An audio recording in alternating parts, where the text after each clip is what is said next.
Good morning, and thank you, Chairman Nadler, and thank you to Ranking Member Buck and all the members of the committee who have joined us today. As the Chairman mentioned, almost 2 years ago, the Antitrust Subcommittee opened what would become a 16-month-long investigation, a top-to-bottom review of the state of competition in the digital marketplace. This investigation included 7 congressional hearings, the production of nearly 1.3 million internal documents and communications, submissions from 60 antitrust experts, and interviews with more than 240 market participants.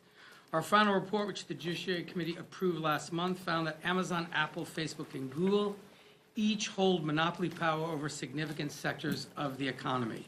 These powerful corporations control access to key channels of distribution in the digital economy. And they use this control to maintain their own power by spying on rivals, copying products, and buying out competitors.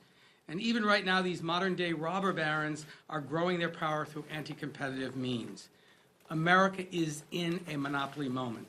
There's a crisis of competition in the digital marketplace.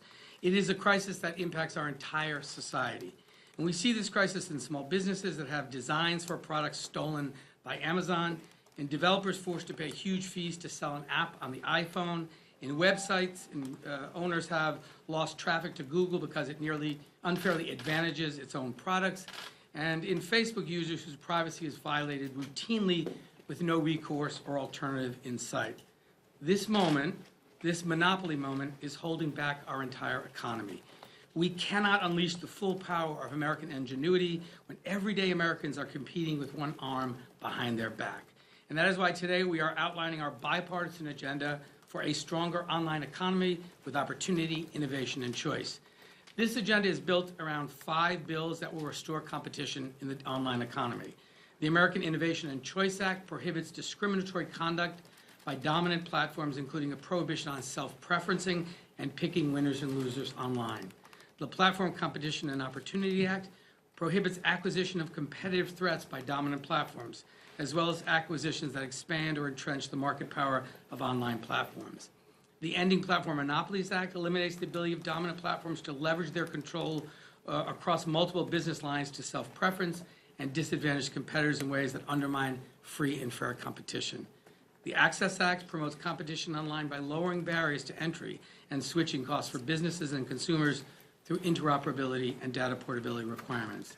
And finally, the Merger Filing Fee Modernization Act updates filing fees for mergers for the first time in 2 decades to ensure that the Department of Justice and the Federal Trade Commission have the resources they need to aggressively enforce the antitrust laws.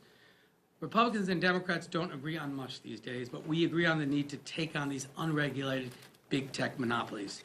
I've been proud to lead this effort for the last 2 years, and I'm excited at our next steps on this important journey.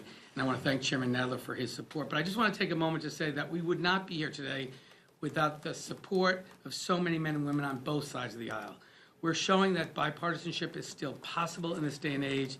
Today, we are going to hold big tech accountable, level the playing field, and get our economy moving again. And to talk more about that work, I'm delighted to welcome to the podium my friend, my partner in this effort, the ranking member of the Antitrust Subcommittee, Congressman Ken Buck from Colorado.